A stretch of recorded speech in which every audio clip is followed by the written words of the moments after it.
Del Evangelio según San Juan. Al atardecer de aquel día, el primero de la semana, los discípulos tenían cerradas las puertas del lugar donde se encontraban, pues tenían miedo a los judíos.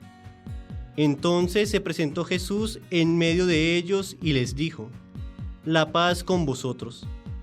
Dicho esto, les mostró las manos y el costado. Los discípulos se alegraron de ver al Señor. Jesús les dijo otra vez: «La paz con vosotros. Como el Padre me envió, también yo os envío». Dicho esto, sopló y les dijo: «Recibid el Espíritu Santo.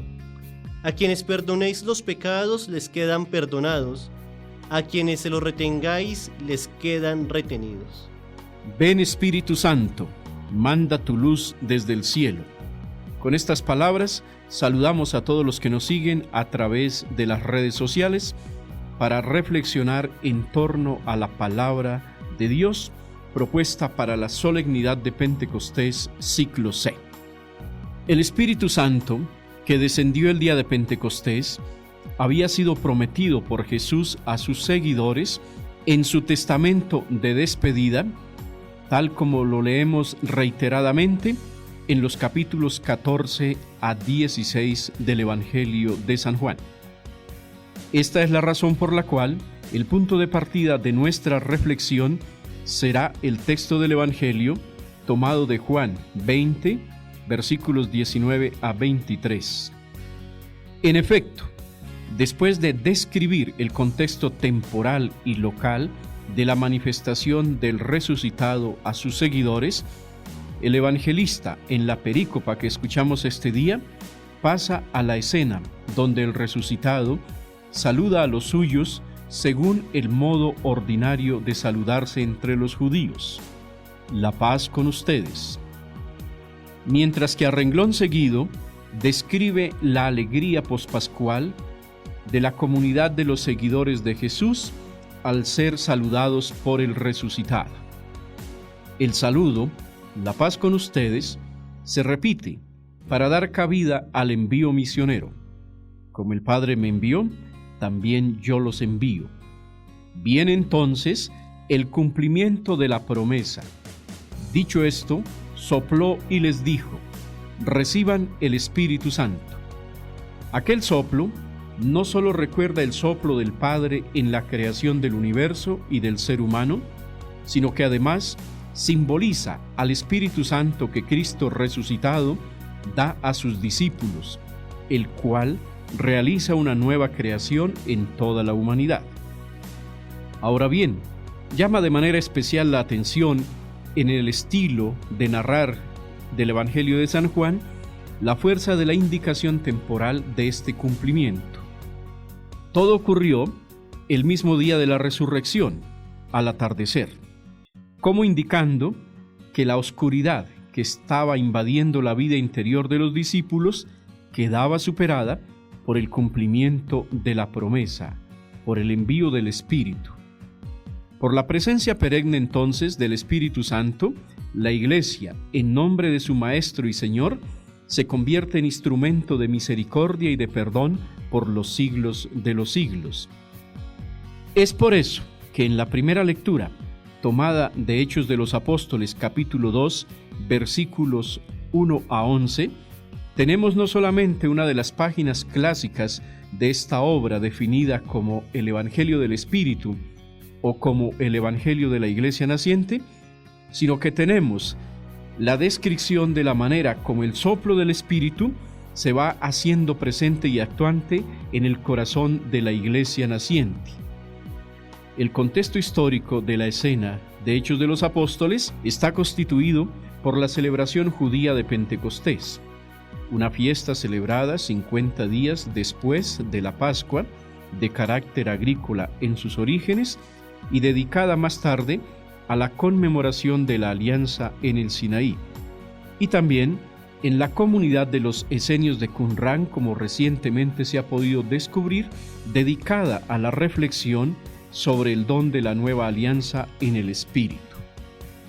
Entonces, de la misma manera que en el inicio de la predicación de Jesús él dice: el Espíritu del Señor está sobre mí, así también el inicio de la predicación y del testimonio de la Iglesia está marcado por la efusión del Espíritu Santo.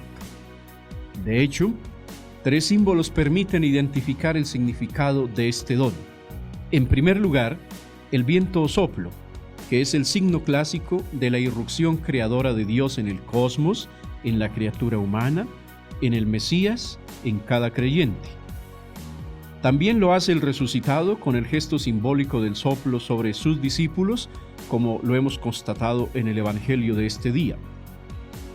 En segundo lugar, tenemos la expresión unas como lenguas de fuego.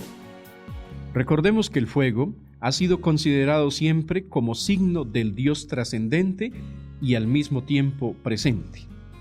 Entonces, el Espíritu Santo es presencia del Dios totalmente trascendente, pero que al mismo tiempo habita en el interior de cada creyente.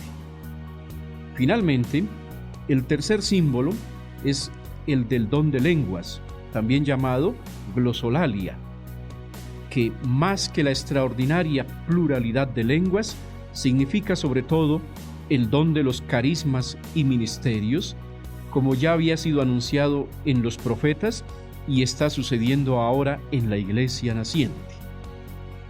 Vale entonces en este momento la conexión con el Antiguo Testamento.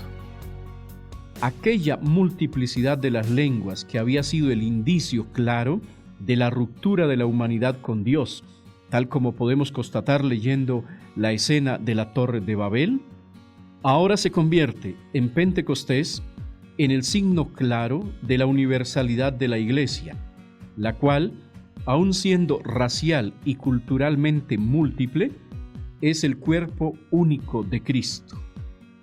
En efecto, la segunda lectura tomada de 1 Corintios capítulo 12, versículos 3 a 7 y luego 12 y 13, nos presenta a la Iglesia como el cuerpo de Cristo que se nutre y se fortalece constantemente mediante los dones y carismas que el Santo Espíritu hace nacer y crecer en ella.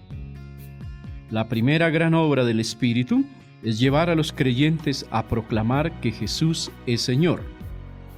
Después, el mismo Espíritu suscita los carismas, los ministerios, las actuaciones y las manifestaciones para beneficio común de todos los creyentes. Esto porque el cuerpo de Cristo es siempre uno, a pesar de su pluralidad de miembros. En conclusión, el Espíritu Santo viene a habitar en el interior del creyente, convirtiéndose en raíz de transformación, en alma de una nueva creación interior, en fuente de una nueva vida que ya no es solo humana, sino cristificada. Por eso, celebrar Pentecostés es celebrar la vida de la Iglesia que se transforma evangelizando con nuevo ardor, nuevos métodos y nuevo entusiasmo. Es celebrar que estamos llamados a amar, a cuidar y a proteger la creación que nos rodea. Es celebrar el valor que tiene para la fe cada uno de los sacramentos que hemos recibido. Es celebrar que no existe racismo ni ideología alguna que justifique la existencia de algunas personas superiores a las otras. Es celebrar que el amor fuego de Dios ha sido derramado en nuestros corazones por el amor de Dios que se nos ha dado. Es celebrar que la Iglesia es más rica y más viva cuando la sinfonía de los carismas y de los ministerios se hacen palpables en cada pequeña comunidad, parroquia o diócesis. Es celebrar que la Iglesia es y será instrumento de misericordia y de perdón para todos, sin ningún tipo de excepción. Es celebrar que Dios está siempre con nosotros. Terminemos nuestra reflexión invocando la presencia y la gracia del soplo del Espíritu Santo sobre nosotros con esta plegaria. Espíritu Santo, que aleteabas en los albores de la creación, desciende hoy sobre nosotros los fieles, que gozosos celebramos la resurrección de nuestro Señor Jesucristo. Espíritu Santo, que guiaste los pasos de los profetas para que comunicaran el mensaje de salvación que Dios quería transmitir al pueblo de la primera alianza, baja y quédate en los corazones de todos los miembros de la Iglesia que peregrinamos hacia la casa del Padre Celestial. Espíritu Santo, que estabas presente en la vida de María Virgen y de los apóstoles en los orígenes de la Iglesia, permanece siempre en el corazón de los pastores y de los fieles, para que juntos trabajemos incansablemente por la nueva evangelización. Espíritu Santo, que renuevas la faz de la tierra, sopla en nuestro interior para que la luz de la palabra sea siempre artífice de cosas nuevas según el corazón de Dios. Amén. Amén.